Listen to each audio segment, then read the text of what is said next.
food noise is not well defined, but the way that we talk about it is that it is kind of heightened and persistent thoughts of food that don't resolve easily. And the way that we think about it is it's what is preceding an eating behavior. So in the case of somebody that is heightened and persistent all the time, food noise helps drive their eating behavior to kind of overconsume things that they would rather stay away from. So I'm Travis Masterson. I'm an assistant professor in the nutrition department at the Pennsylvania State University.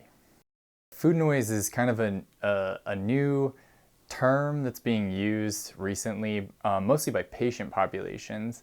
But the way that they're describing it is very similar to a concept that's been around in nutritional sciences for a long time known as food cue reactivity. And so they've kind of given a new name to an old concept. And it's really come about because of the GLP-1 medications that have started to become mainstream.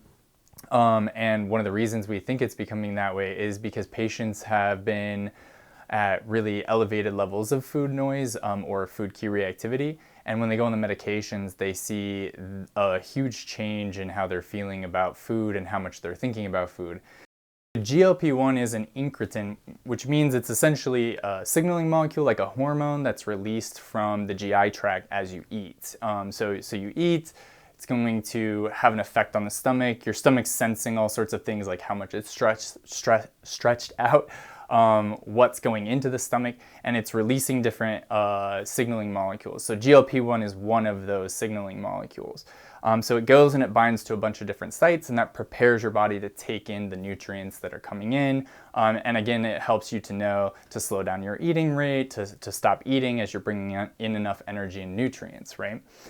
So GLP-1 medications are GLP-1 agonists, and what that means is it's not GLP-1 itself, but it will bind to the same receptor that GLP-1 binds to, and so it mimics the effects of GLP-1.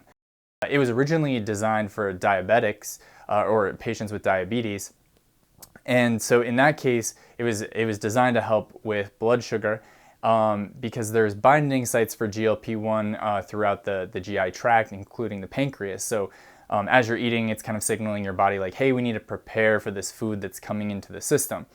But there's also GLP-1 binding sites in the brain, and so one of the things that it does is as GLP-1's released, it binds in the brain and kind of tells you you're gonna go ahead and stop eating and you don't need to think about food as much, right? And so it kind of has this dual sided effect.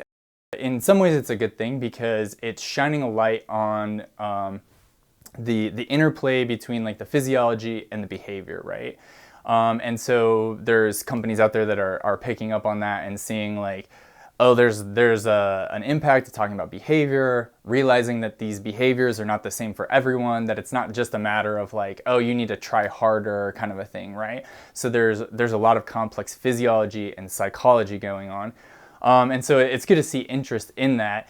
The thing that we're not so sure about is there's essentially this is essentially a new concept and something that needs to be kind of like understood better before we can really like impact it in the way that we really want to.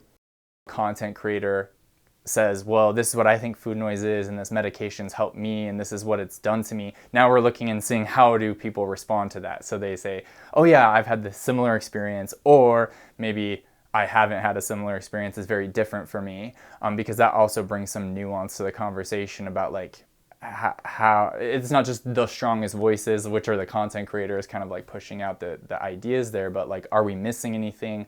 And are there areas that we need to be concerned as we continue to research and develop interventions and those types of things?